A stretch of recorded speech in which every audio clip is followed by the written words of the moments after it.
Graça e paz perfeita vos seja multiplicada.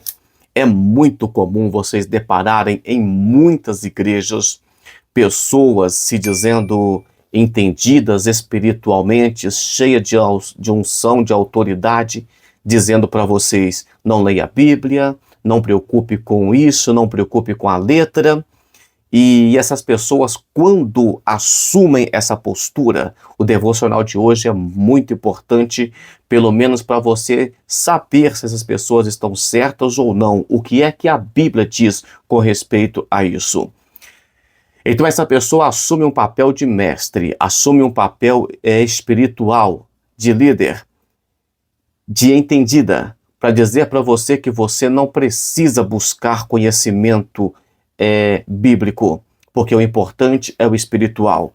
E ela se coloca como tendo muito espiritual e que você deve seguir o exemplo dela. E desculpe aqui eu já avançar, ficar ignorante tanto quanto a elas. Mas o que é que a Bíblia diz com respeito a isso? O que é que a Bíblia diz com respeito a você ser um menino na fé? Se você não sabe, continue que você vai entender direitinho. Hebreus capítulo 5 e o versículo 12. Porque, devendo já ser mestres pelo tempo, ainda necessitais de que se vos torne a ensinar quais sejam os primeiros rudimentos das palavras de Deus. E vós haveis feito tais que necessitais de leite e não de sólido mantimento. Então aqui o apóstolo Paulo está falando, olha, tem pessoas que deveriam ser mestres pelo tempo que está na caminhada do evangelho, mas ainda não se comporta como tal. Ainda necessita de ensinar rudimentos, aqueles primeiros passos que você ensina para um cristão. No versículo 13, porque qualquer que ainda se alimenta de leite não está experimentado na palavra da justiça, porque é menino. Aqui o apóstolo, o escritor da carta aos Hebreus, não sabemos de fato quem é o escritor, mas aqui o escritor bate pesado e chama de menino, e diz assim, olha, se você não pode se alimentar de um alimento sólido, e daqui a pouquinho eu vou dizer quais são esses alimentos citados aqui no livro de Hebreus, ele diz, você se comporta como menino ainda.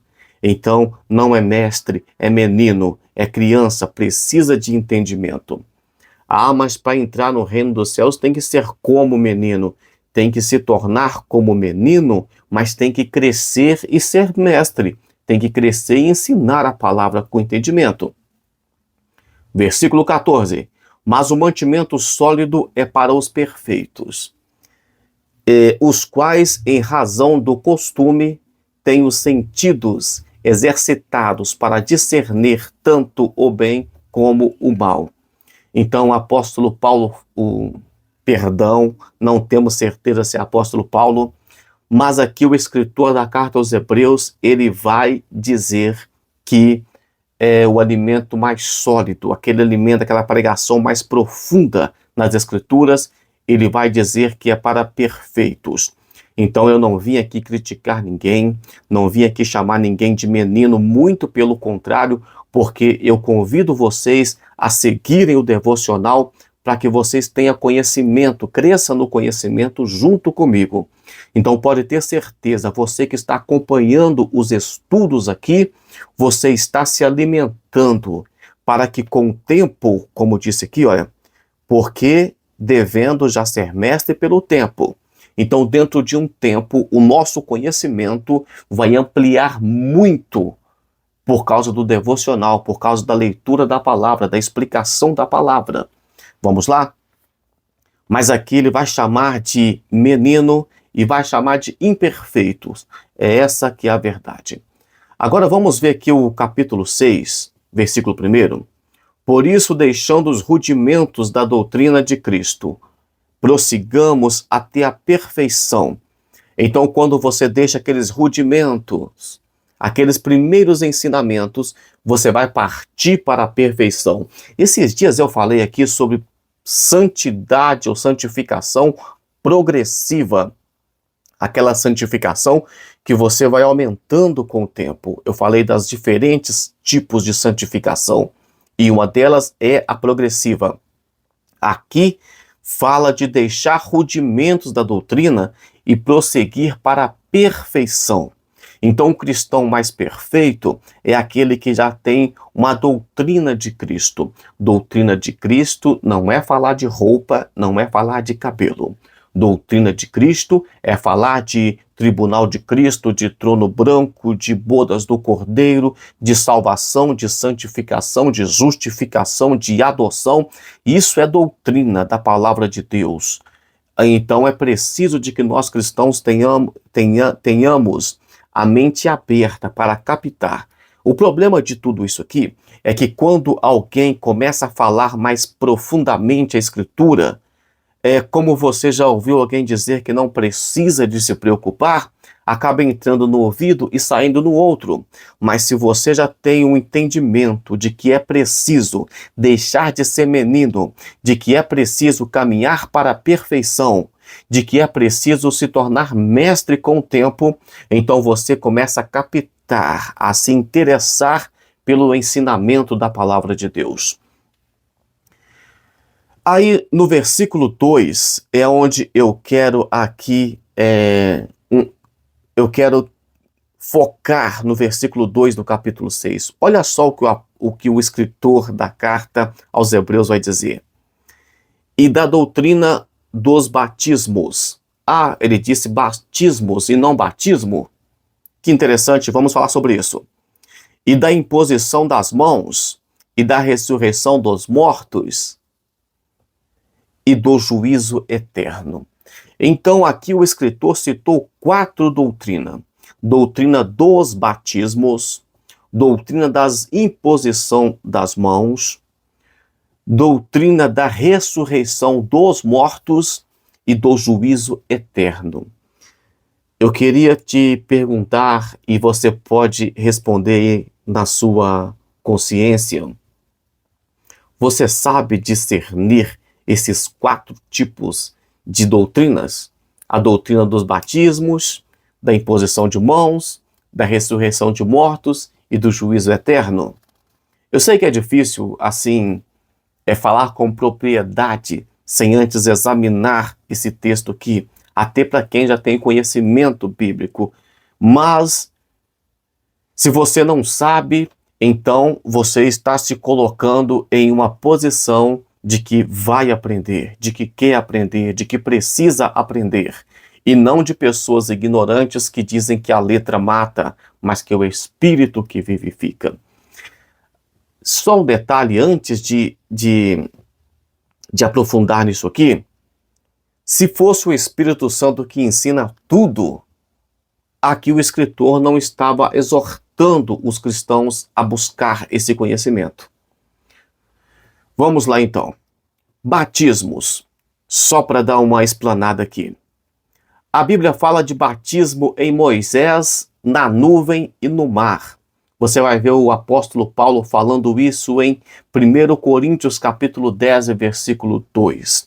Vai dizer que o povo que saiu do Egito ali foi batizado em Moisés, na nuvem, no mar, mesmo que não tenha sido mergulhado no mar, mas tudo ali o apóstolo Paulo vai falar como se fosse um batismo.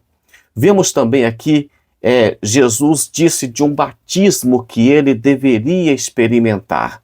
Lucas 12 e 50. Esse batismo aqui é especial para Jesus, né? É um batismo ruim, né?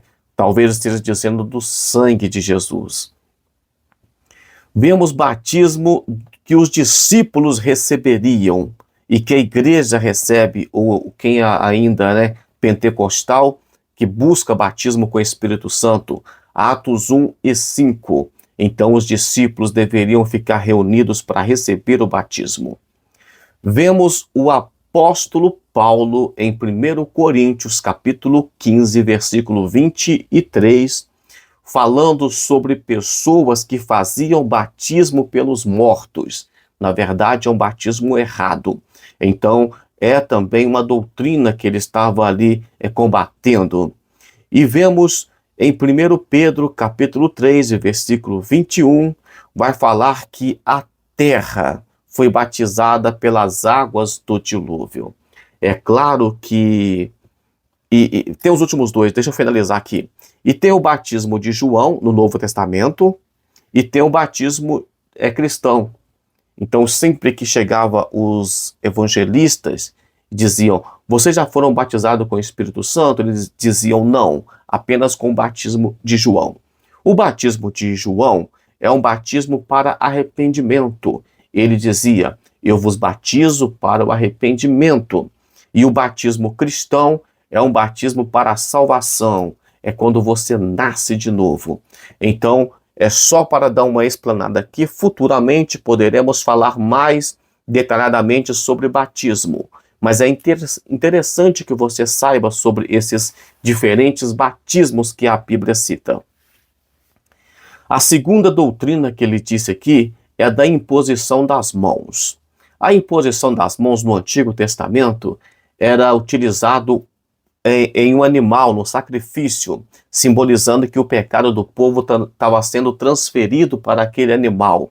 Encontra-se em Êxodo 29 e 40, Levítico capítulo 1, versículo 4. Também a imposição das mãos era utilizada para bênção paterna, bênção sacerdotal. Você pode conferir em Gênesis capítulo 48, versículo 13. Vemos também imposição de mãos para escolher juízes, também para que pessoas fossem cheias do Espírito Santo e de sabedoria. Você pode conferir em Números 27, do versículo 18 ao 23, Deuteronômio capítulo 34, versículo 9. No Novo Testamento vemos a imposição de mãos em cura divina, Mateus capítulo 9, versículo 18. Vemos dons espirituais, Atos 8 e 17, sendo transferidos, sendo liberados através de imposição de mãos. Dons ministeriais, em Atos capítulo 6 e versículo 6. Vemos consagração de obreiros, em Atos 13 e 3. E então aqui tem essas várias passagens que a Bíblia cita imposição de mãos. E daqui a pouquinho eu vou dizer para você porque é importante ter conhecimento disso. E para finalizar, tem aqui ressurreição de mortos. O apóstolo Paulo precisou de fazer um discurso para a igreja de Corinto e para Tessalônica, porque eles estavam confundindo tudo sobre a ressurreição de mortos. Eu tenho um vídeo aqui no canal que chama a ressurreição dentre os mortos, ressurreição de mortos e ressurreição dos mortos. Eu vou colocar aqui na descrição e você pode assistir porque é muito interessante. E você vai ver aqui falando sobre mortos, ressurreição de mortos no Novo Testamento, 1 Coríntios capítulo 15, versículo 12 e 1 Tessalonicenses capítulo 4, versículo 13. E agora, para finalizar, vemos a doutrina do juízo eterno, em Judas 9. Aqui, entende-se que ele estava falando sobre o juízo eterno dos cristãos que estavam até mesmo condenando, é o que hoje alguns chamam de excomungar, algumas pessoas que tinham apostatado da fé. Mas, de um modo geral, é interessante você saber o que significa condenação eterna, segunda morte, trono branco, juízo final, que é o trono branco e o juízo final é a mesma coisa, mas é importante que você saiba disso. Tenho também estudo completo sobre isso aqui no canal, tudo detalhado. Então, depois desse estudo, desse devocional, nós descobrimos que é muito importante buscarmos conhecimento bíblico, buscarmos ensinamento da palavra, deixar de ser menino para sermos perfeitos, deixar de ser apenas discípulo para tornar-nos mestres do Evangelho. E é preciso de entender, aqui citou batismo, imposição de mãos, ressurreição dos mortos e juízo eterno. Nós precisamos de buscar a palavra de Deus e você está no lugar certo. Nesse canal, nós buscamos conhecimento da palavra. Vamos orar? Senhor Deus, obrigado, Pai, pelo ensinamento desse devocional e que o Senhor possa abrir a nossa mente para as coisas espirituais. Que o nosso coração, que a nossa mente venha a ser uma terra fértil e que a semente da Tua palavra, do Teu Evangelho venha brotar e produzir frutos em nossas vidas. E que nós venhamos chegar à perfeição, como diz aqui no versículo 14 do capítulo 5 de Hebreus. Pai, segura em nossas mãos e nos abençoe em nome de Jesus. Curte, comente, compartilhe e até amanhã com mais um devocional, se o Senhor assim o permitir.